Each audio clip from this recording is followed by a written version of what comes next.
Hi, shalom everyone, Chodesh Tov, Mavorach. We are in the new month of Iyar, friends, over here. Fantastic month, so much happening. As you can see, I've got the Magen David right behind me because this is a month featuring Yom Ha'atzmaut and Yom Yerushalayim, respectively. Also, there's a somber day of Yom HaZikaron, where Israel will remember all its fallen soldiers or fallen people that lost their lives. And it happens to be the month of Pesach Sheni, the 14th of Iyar, respectively. A second chance it is over here within regards to the Pesach. And also Lag BaOmer, the 18th of Iyar, respectively. Also, we are in the midst of the Sfirat HaOmer. In fact, this entire month comprises of the Sfirat HaOmer, respectively. Let's explore a few of the highlights within regards to this month. Now, depending on where we look at the Jewish calendar, do we treat Nisan as first month of the year, or do we treat Tishrei as the first month of the year?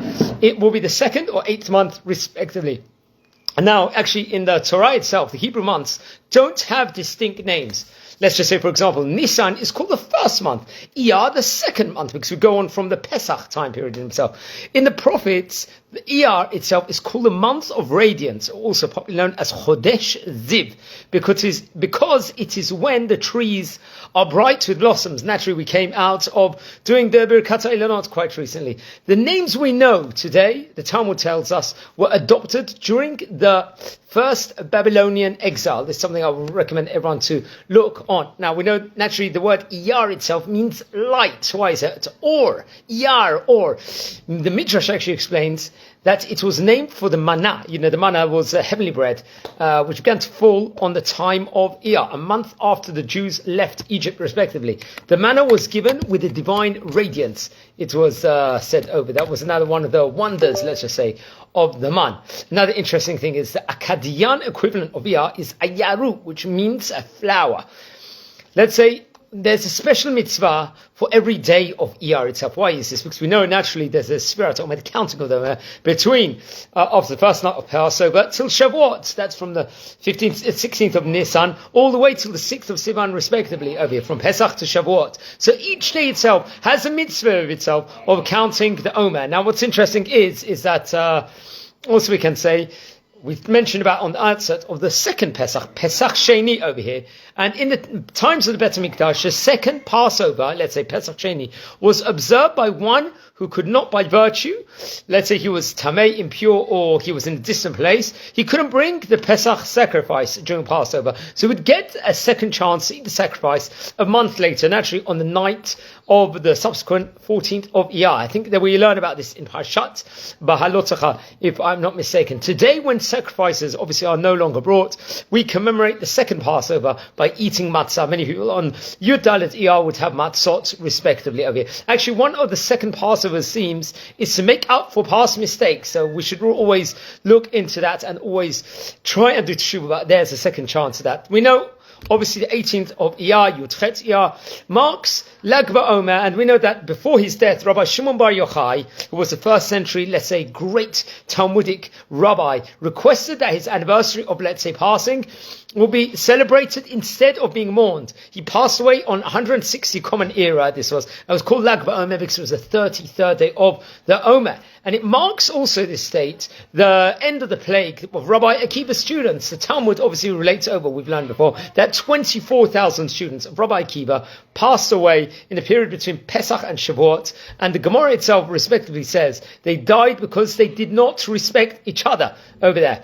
Obviously, let's just say that this festival of Lag BaOmer, there's a parade in various places. In fact, we've actually filmed various places in of itself on this channel already, which I recommend everyone to watch over, where we attend, we have joy, we have barbecue, we have song, and enjoy respectively. Iyar also is a month of healing. In fact, I think there's some great Hasidic sages that would actually expound on this, let's just say this insight in of itself of the healing. I think Rabbi Tzvi Elimelech of Dinov, respectively, I think in the year 1845, would speak about it. How is this a month of healing over here?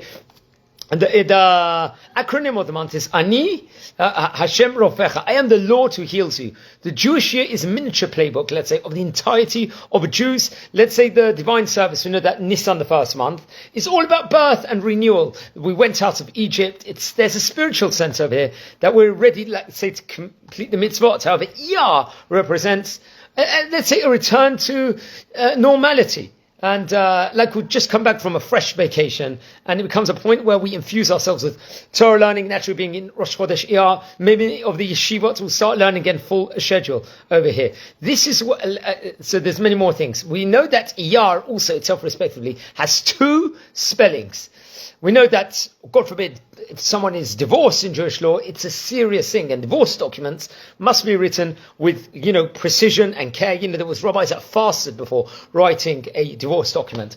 We've learned about that because how major thing it is. But there's an interesting discussion in laws of divorce documents surrounds the spelling of the month of Iyar.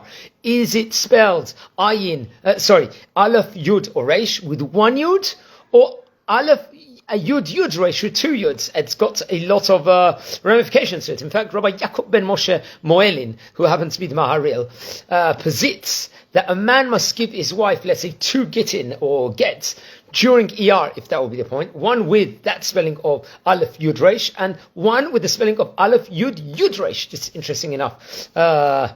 It's everyone likes to know the math behind things. I think he actually brings this from Rabbi Moshe Israelis, a famous Ramah in the Code of Jewish Law, respectively, if I'm not mistaken, in Darkei Moshe. This is actually brought out. So two different spellings. And the Ramah actually writes that because of this doubt, unless it is a pressing need, some refrain from actually going through this procedure during Iyar itself. It's, I think in practice, however, they accept the custom is to write Iyar with two Yuds. Also, this month of Iyar recalls, let's say, the Avot, the patriarchs in of itself. So we said that the custom is to spell Iyar with two Yuds. It's an acrostic for Abraham, Yitzchak, and Yaakov, respectively, and Rachel, the patriarchs and matriarchs associated with a supernal Merkava, which is a Kabbalistic understanding of the divine revelation of the world. Also, Teurus, the bull, is a sign, let's say, of Iyar. What is this? So we know that in mystical thought, the bull symbolizes the animal soul. The animal soul, like the bull, is unruly, but can be productive if harnessed. And also the great rabbis, especially the Hasidim, understands that the negative tendencies of our animal soul stem from, let's say, a koach hamitaveh, a force of desire in itself. When there's a taiva in himself, without a harness, let's say this force of desire will lean towards various different self-gratifications. But with, let's say, a yoke, the animal soul can be abundantly productive. So obviously the mission in Iyar is to, let's say, relax the bull itself. Each night we've counted the Omer, we say a prayer to Hashem within regards to rectify, let's just say, that part of the animal soul, respectively. And there's so much more that we can say about Iyar, but also to add on, Hey Iyar, Yom Ha'atzmaut is celebrated, Chavchet Iyar is Yom Yerushalayim, respectively, and Daled Iyar is the solemn day of Yom HaZikaron, where we remember our fallen, and that also has to be pointed out. Obviously, the date of, let's say, Israel's declaration of independence was Friday the 14th of May 1948, before sunset. Also, interesting enough, other tidbits within regards to this month, there was a passing on the 10th of Iyar of the famous Rabbi Yitzchak Al-Fassi, and there was, I believe, more things actually. Unfortunately, there were sad occurrences. In Bern, in Switzerland, the Jewish people were expelled in the year 1427 in 13th of Iyar.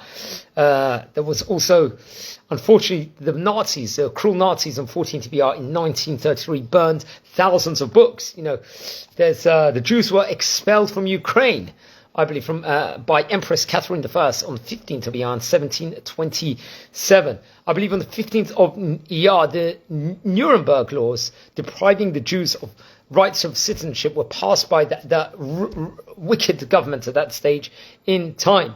There was other interesting things that actually occurred, let's just say, on this specifically month. On the 18th of Iyar in 1948, the Hurba synagogue that was captured and dynamited by the Arab Legion of Jordan during the Battle of Old Jerusalem.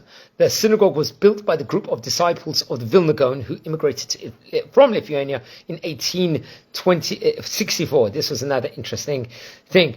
There was a passing on the 19th of Iyar of Meir Rothenberg, another great rabbi we've spoken about on various occasions before. I believe also there was further things.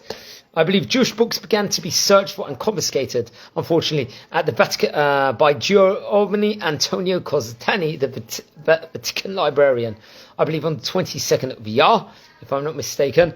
And Let's say, unfortunately, there was more sad ships. On the 25th of Iyar in 1355, there was the Toledo massacre where 1,200 Jewish people were massacred. Other interesting people passed away, great rabbis, including Rav Sadia Gaon, passed away on the 26th of Iyar. And the passing of the Ramchal, Rabbi Moshe Chaim Luzzatto, was also on the 26th of Iyar.